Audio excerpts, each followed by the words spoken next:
പിതാവിൻ്റെയും പുത്രൻ്റെയും പരിശുദ്ധാത്മാവിൻ്റെ നാമത്തിൽ ആമേൻ. വിശുദ്ധ ലൂക്കായുടെ സുവിശേഷം 1 അധ്യായം 57 മുതൽ 66 വരെയുള്ള തിരുവചനങ്ങൾ. എലിസബത്തിന് പ്രസവ സമയമായി. അവൾ ഒരു പുത്രനെ പ്രസവിച്ചു. കർത്താവ് അവളോട് വലിയ കാരുണ്യം കാണിച്ചിരിക്കുന്നു എന്ന് കേട്ട് അയൽക്കാരും ബന്ധുക്കളും അവളോടൊത്ത് സന്തോഷിച്ചു. 8-ാം ദിവസം അവർ ശിശുവിൻ്റെ പരിച്ഛേദനത്തിന് വന്നു. പിതാവിൻ്റെ പേരനുസരിച്ച് സക്രിയ എന്ന് അവന് പേര് നൽകാൻ അവർ ആഗ്രഹിച്ചു. എന്നാൽ ശിശുവിൻ്റെ അമ്മ അവരോട് പറഞ്ഞു, അങ്ങനെയല്ല, അവൻ യോഹന്നാൻ എന്ന് വിളിക്കപ്പെടണം.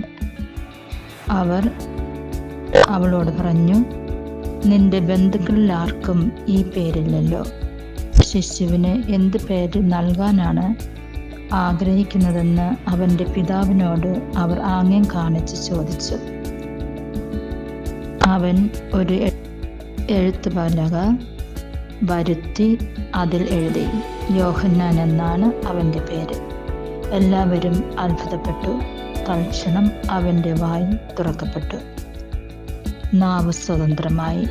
അവൻ ദൈവത്തെ വാഴ്ത്തിക്കൊണ്ട് സംസാരിക്കാൻ തുടങ്ങി. അയൽക്കാർക്കെല്ലാം ഭയമുണ്ടായി. യൂദയായിലെ മലനാട്ടിലെങ്ങും ഈ സംഗതികൾ സംസാര വിഷയമാവുകയും ചെയ്തു. കേട്ടവരെല്ലാം ഈ ശിശു ആരായിത്തീരും എന്ന് ചിന്തിച്ച് തുടങ്ങി. കർത്താവിൻ്റെ കരം അവനോടുകൂടെ ഉണ്ടായിരുന്നു. ഈ വചനഭാഗത്തിലൂടെ നമ്മൾക്ക് മനസ്സിലാക്കുവാനായിട്ട് സാധിക്കുന്നത്, ദൈവം നിശ്ചയിക്കപ്പെട്ട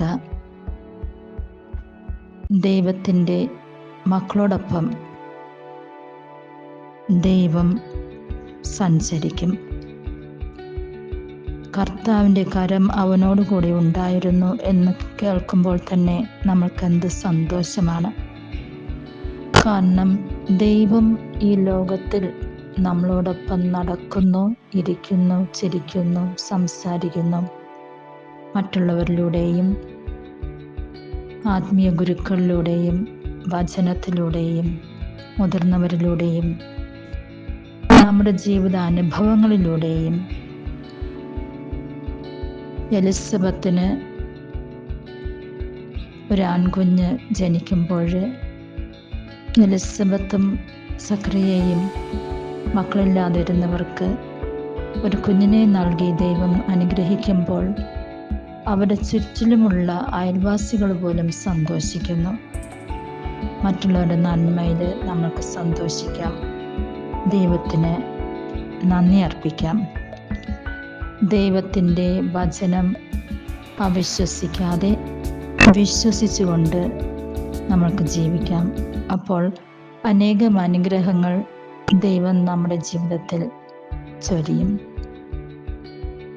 ദൈവത്തെ സ്നേഹിക്കാം, സേവിക്കാം. അതിനായിട്ടുള്ള കൃപാവരങ്ങൾ പിതാവായ ദൈവം നമ്മൾക്ക് ഓരോരുത്തർക്കും നൽകട്ടെ എന്ന് പ്രാർത്ഥിക്കുന്നു.